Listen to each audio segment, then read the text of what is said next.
আমাদের হিন্দু ধর্ম ঠাকুর শ্রীরামকৃষ্ণ শেখান, শ্রী চৈতন্যদেব শেখাবেন, আমার হিন্দু ধর্ম শুভেন্দু অধিকারী শেখাবে না, আমার হিন্দু ধর্ম আরএসএস শেখাবে না, স্বামী পরমাত্মানন্দজি শেখাতে পারেন, আমার হিন্দু ধর্ম শুভেন্দু অধিকারীরা শেখাবেন না। ভারতবর্ষের বিদেশ মন্ত্রকের রোল কি ছিল? যখন প্রতিবেশী রাষ্ট্রে আমাদের সংখ্যালঘুর উপরে এইরকম অত্যাচার হচ্ছে, তখন ভারতবর্ষের বিদেশ মন্ত্রক কি তার দায় এড়াতে পারে? কজন আরএসএস এর স্বাধীনতা সংগ্রামী ছিলেন দেশের স্বাধীনতা সংগ্রামে? তুমি কজন আরএসএস থেকে স্বাধীনতা সংগ্রামে অংশগ্রহণ করেছেন নামটা দেখিয়ে দাও, তারপরে বলবে আরএসএস এর বিরুদ্ধে কেন বলা যাবেন। সংখ্যালঘু অত্যাচারিত বলতে পারছে না, বলতে হচ্ছে বাংলাদেশে হিন্দু অত্যাচারিত। কেন? বাংলাদেশে তো হিন্দুরা সংখ্যালঘু, কেন আমি বলতে পারছি না বাংলাদেশে সংখ্যালঘু অত্যাচারিত? যেই মুহূর্তে আমি বলবো বাংলাদেশে সংখ্যালঘু অত্যাচারিত, সেই মুহূর্তেই তো ভারতবর্ষের সংখ্যালঘু চেহারাটা আমার সামনে চলে আসবে। সেই মুহূর্তেই তো উত্তরপ্রদেশের সাম্ভালের মসজিদের মধ্যে ঢুকে যে জয় শ্রীরাম স্লোগান, মসজিদের মধ্যে হোলির দিন অসভ্যতম করা, প্রতিটা চিত্র তো সামনে চলে আসবে। সেই মুহূর্তেই তো তারপরে জানতারি চলে আসবে, আসরাজুল চলে আসবে, মোহাম্মদ আকলাক চলে আসবে। তাই আমরা বলতে পারি না বাংলাদেশে সংখ্যালঘু আক্রান্ত। চলতি ভাষায় একটা প্রবাদ আছে, অল্প জ্ঞানী লাফায় বেশি, মধ্যজ্ঞানী চুপ, পূর্ণজ্ঞানীর বিনয় বেশি, শান্ত তাহার রূপ।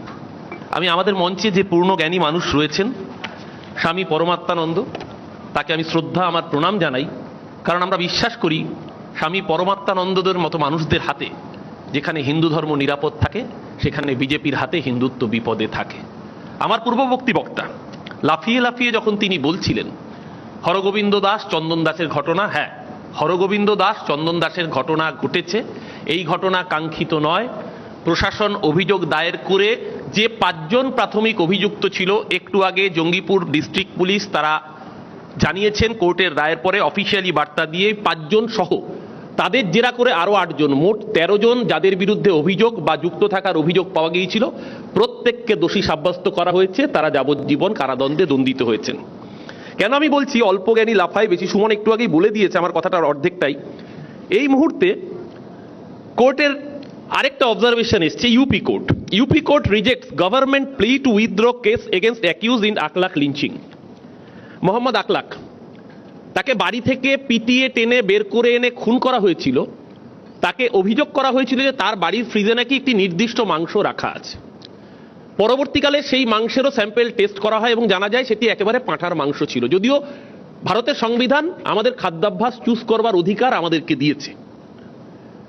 আজকে যখন আমরা এই যুক্তিতক্কের অনুষ্ঠানে আসছি, আজকে মঙ্গলবার, 2 দিন আগে রবিবার সকালবেলা যখন আমি আনন্দবাজার সংবাদপত্রটা হাতে নিয়ে পাতা উল্টোচ্ছিলাম, পাতাটা উল্টাতেও পারিনি, প্রথম পাতায় ছবিটা দেখে আমার চোখ আটকে গিয়েছিল। দীপু দাসের হত্যা নৃশংস, ধিক্কারযোগ্য, বর্বরতম, এর কোনো নিন্দা জানানোর কোনো ভাষা খুঁজে পাওয়া যায় না যে অসভ্যতম হয়েছে। বাংলাদেশ একটা ফেইল্ড স্টেট, বাংলাদেশে কোনো গণতন্ত্র নেই, বাংলাদেশ একটা জল্লাদের উল্লাস মঞ্চে পরিণত হয়েছে, একথা স্বীকার করতে বোধহয় কোনো শুভবুদ্ধি সম্পন্ন মানুষের কোনো দ্বিমত থাকার কথা নয়।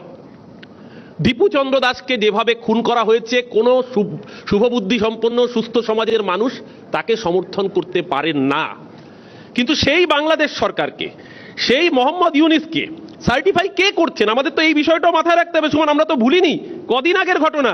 এই মোহাম্মদ ইউনিসকে সার্টিফাই কে করছেন? এর থেকে তো ইউনিসের সরকার ভালো ছিল। জুন 2025, আজকে তার বক্তব্য পাল্টে যাচ্ছে। শুভেন্দু অধিকারী, যিনি 2 দিন আগে ইউনিসের সরকারকে সার্টিফাই করেছেন, রবিবার সকাল আনন্দবাজার পত্রিকা হাতে একটা ছোট্ট শিশুকন্যার ছবি। বিএনপি নেতা বেলাল হোসেনের শিশুকন্যা 7 বছরের আয়েশা আক্তার। অপরাধ কি? তার বাবা একটি রাজনৈতিক দল করে, সে ধর্মে মুসলমান। আক্রমণকারীরা নিশ্চিতভাবে দীপু দাসকে যেরকম হত্যা করেছে, আয়েশা আক্তারকেও হত্যা করেছে। হত্যার সময় তো তারা দেখেনি আয়েশার ধর্ম কি ছিল। আজকে যখন দীপু দাসের মৃত্যু নিয়ে এখানে প্রতিবাদ হচ্ছে, স্বাভাবিক। আজকে যদি কোনো মানুষের এরকম নৃশংস মৃত্যু হয়, প্রতিবাদ হবে। একই সময়ে দাঁড়িয়ে যখন হিন্দু খতরে মে হয় কারণ দীপু চন্দ্র দাসের হত্যা হয়েছে, তাহলে হিন্দু তখন খতরে মে কেন থাকছে না? যখন আরেকজন হিন্দু, তার নামে আবার রাম রয়েছে, রামনারায়ণ বাঘেল, তাকে যখন পিটিয়ে নৃশংসভাবে খুন করা হচ্ছে, এবং কোথায় খুন করা হচ্ছে? শুধু বাম আশ্রিত কেরল বললে ভুল হবে। সেখানে আবার সাম্প্রতিককালে বিজেপিরও বারবারন্ত হয়েছে। তিরুবনন্তপুরম পুরসভায় বিজেপির জয় জয়কার হয়েছে, পঞ্চায়েতে বিজেপি জিতেছে। এই যে সঙ্গের শাখার কথা বলছিলেন হুমায়ুন বাবু বোধহয় ভুলে গিয়েছেন। হুমায়ুন বাবু একটা কথা ভালো বলেছেন, আরএসএস এর শাখা কেন বৃদ্ধি পাচ্ছে, কবে থেকে বৃদ্ধি পাচ্ছে সেটা বললেন না। অশ্বত্থামা হত ইতিগত 2015-16 পর থেকে বৃদ্ধি পাচ্ছে। হুমায়ুন দা কেন বৃদ্ধি পাচ্ছে জানেন? আমার কাছে আরেকটা ছোট্ট ভিডিও আছে, কয়েক সেকেন্ডের, বেশিক্ষণ আপনার সময় নেব না। আপনি দেখুন তো এই গলাটা চিনতে পারেন নাকি হুমায়ুন দা?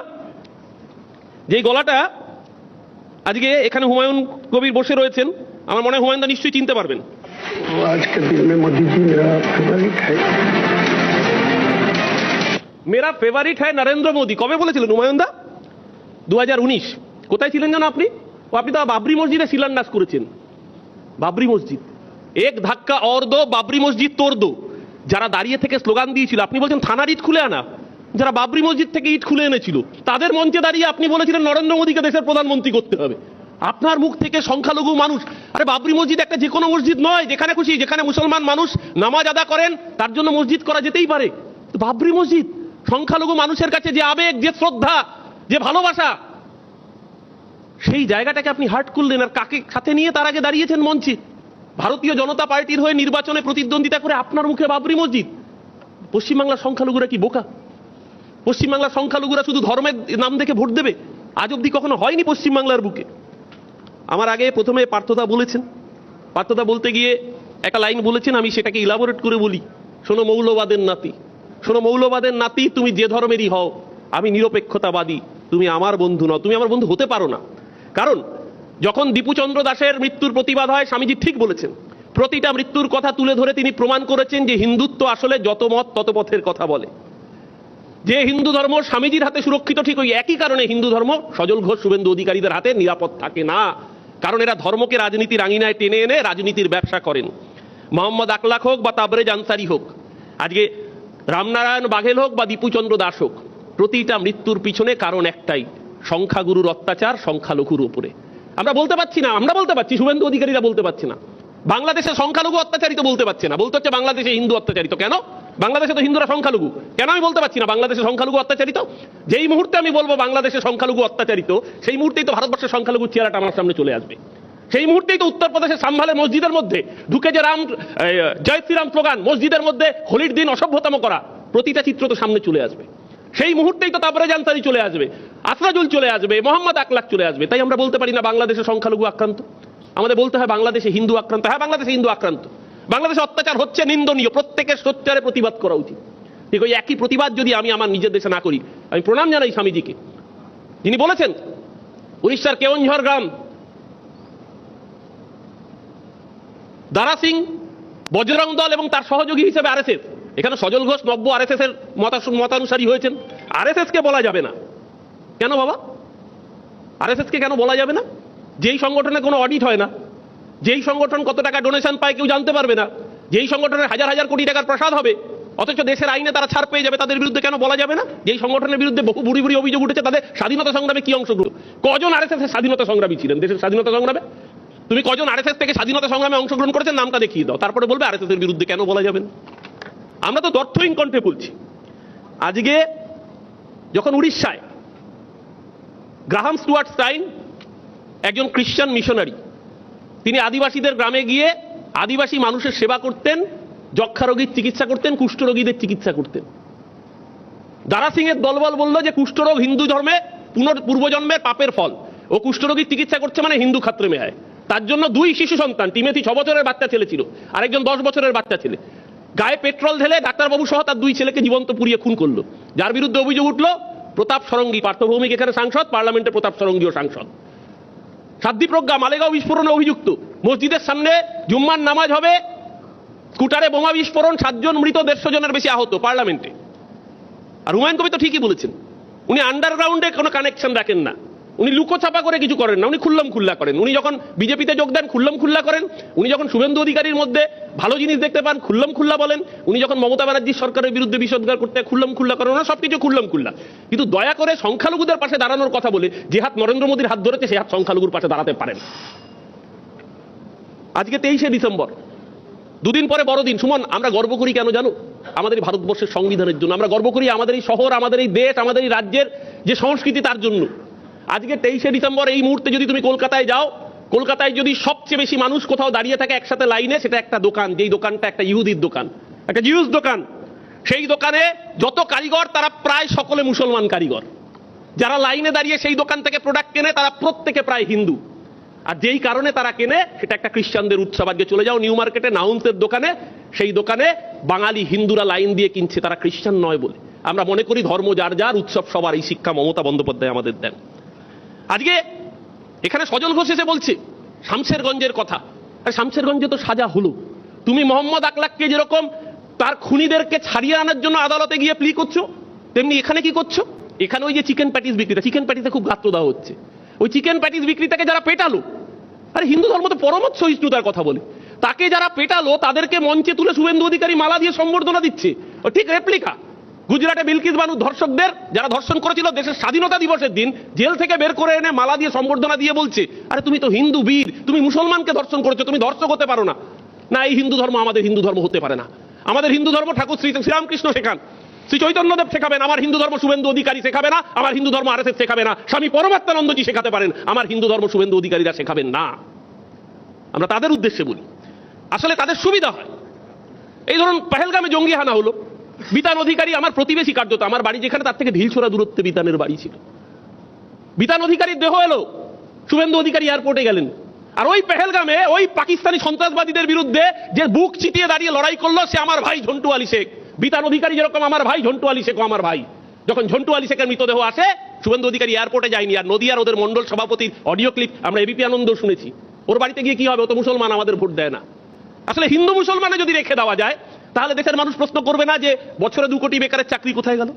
হিন্দু মুসলমানে যদি রেখে দেওয়া হয় তাহলে মানুষ ভাতের কথা বলবে না, কাজের কথা বলবে না, বাংলার আবাস যোজনার কথা বলবে না, এই শীতকালে মাথায় হিম পড়ছে ঘরে পাকা ছাদ নেই বলবে না। 100 দিনের কাজের রোজগার, মহাত্মা গান্ধীর নাম তো সরিয়ে দিল, উল্টে একটাকেই বদলে দিল।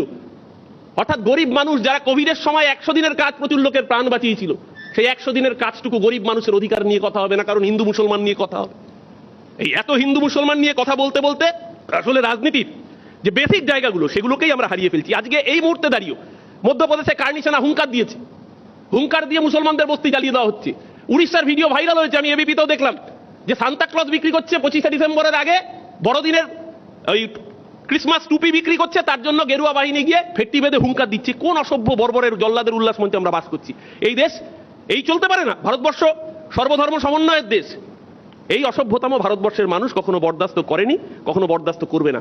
আমি যেহেতু সুমনের বেল প্রায় পড়ে গিয়েছে 2 বার, আমি বক্তব্যকে আর দীর্ঘায়িত করবো না। আমি শুধু বলবো, ধর্ম নিয়ে কারবার করলে আসলে সুবিধা হয় এই রাজনীতিবিদদের, যাদের 10টা একটা বক্তৃতা দিতে গিয়ে যদি 10 মিনিট কথা বলে 3 বার হিন্দু মুসলমান ছাড়া কথা বলতে পারবেন না, ভারত পাকিস্তান ছাড়া কথা বলতে পারবেন না, তাদের চীনের বিরুদ্ধে কথা বলতে গেলে তাদের দম আটকে যায়, তারা আমেরিকার বিরুদ্ধে কথা বলতে পারে না, কারণ আমেরিকা সিজফায়ার ঘোষণা করে দেয়। আজকে এটা তো ঘটনা, ভারতবর্ষের বিদেশ মন্ত্রকের রোল কি ছিল? যখন প্রতিবেশী রাষ্ট্রে আমাদের সংখ্যালঘুর উপরে এইরকম অত্যাচার হচ্ছে, তখন ভারতবর্ষের বিদেশ মন্ত্রক কি তার দায় এড়াতে পারে? কেন ইন্টেলিজেন্স আগে থেকে কাজ করেনি 5ই আগস্টের আগে? কেন আজকে বাংলাদেশে এই অস্থির পরিস্থিতির সৃষ্টি হতে হলো? এর দায় ভারত সরকার কি এড়াতে পারে সম্পূর্ণভাবে? কিন্তু এরপরও যেহেতু সম্পর্কটা আন্তঃরাষ্ট্রীয় বিষয়, মমতা বন্দ্যোপাধ্যায় পরিষ্কার করে বলেছেন যে এই ক্ষেত্রে ভারতবর্ষের 140 কোটি মানুষ আমরা দেশের সরকারের পাশে থাকি। ঠিক যেভাবে যখন পাকিস্তান জঙ্গি আনা করে অভিষেক বন্দ্যোপাধ্যায় গিয়ে পার্লামেন্টারি ডেলিগেশনের পক্ষ থেকে সারা পৃথিবীতে পাকিস্তানের সন্ত্রাসবাদের বিরুদ্ধে জোরালো বার্তা দেন, একইভাবে বাংলাদেশ প্রসঙ্গ মমতা বন্দ্যোপাধ্যায় বলেন, হ্যাঁ ওপার বাংলা থেকে যারা আসছে প্রয়োজনে একটা রুটি ভাগ করে খাবো, কিন্তু তারাও আমাদের ঘরের ভাই বোন, আমরা তো কাউকে ছেড়ে যেতে পারি না। সেই জায়গায় দাঁড়িয়ে প্রকৃত রাষ্ট্রনায়কের কাজ মমতা বন্দ্যোপাধ্যায় করছেন, কিন্তু ভারত সরকারের রোল কি ছিল? আমি শুধু আমার বক্তব্য শেষ করার আগে কবি সুমনের একটা বিখ্যাত গানের কয়েকটা লাইন, আমি তার কাছে মার্জনা চেয়ে নিয়ে 2টো লাইন একটু বদল হয়েছে, আমি সেটা দিয়ে শেষ করতে চাই। আমার মনে হয় যে ধর্ম নিয়ে রাজনীতি ভারতবর্ষের মানুষের জন্য কাঙ্ক্ষিত হতে পারে না। ভারতবর্ষের মানুষের কাছে রাজনীতি তার রুটি রুজির, রুটি কাপড়া মাকানের। আমি তার গানের 4টে লাইন দিয়ে শেষ করব। আমি আজান দিয়ে থাকি, আমি আজান দিয়ে থাকি, আমি যীশু খ্রিস্টের পায়ে নত, যত মত তত পথ নাকি রামকৃষ্ণের কথা মতো। হরিওম তৎসদে আমি বরে গোলাম আলীর গোলাম, বাগদেবীর চরণে দিয়ে প্রণামী, যুগে যুগে আমি বাঙালি হলাম। আল্লাহ মেঘ দে পানি দে, ছায়া দে সবার ঘরে ঘরে, আল্লাহ মেঘ দে পানি দে, ছায়া দে সবার ঘরে ঘরে, যেখানে রবি ঠাকুরের সাথে যেন নজরুলও গান করে। আমি স্লোগান দিয়ে থাকি, আমি স্লোগান দিয়ে থাকি, আমি মানুষের পায়ে নত, যত মত তত পথ ঠিক সংবিধানের মতো। দেশ বাঁচবে যদি সংবিধান বাঁচে, আর সংবিধানকে যারা হত্যা করতে চায় তাদেরকে পরাস্ত করতে হবে 2026-এ, তবেই আমাদের রাজ্য বাংলাও বাঁচবে। ভালো থাকবেন সবাই, শুভ সন্ধ্যা। ধন্যবাদ অরূপ। দেখুন, একটা মুদ্রার তো 2টো পিঠ হয়। অরূপ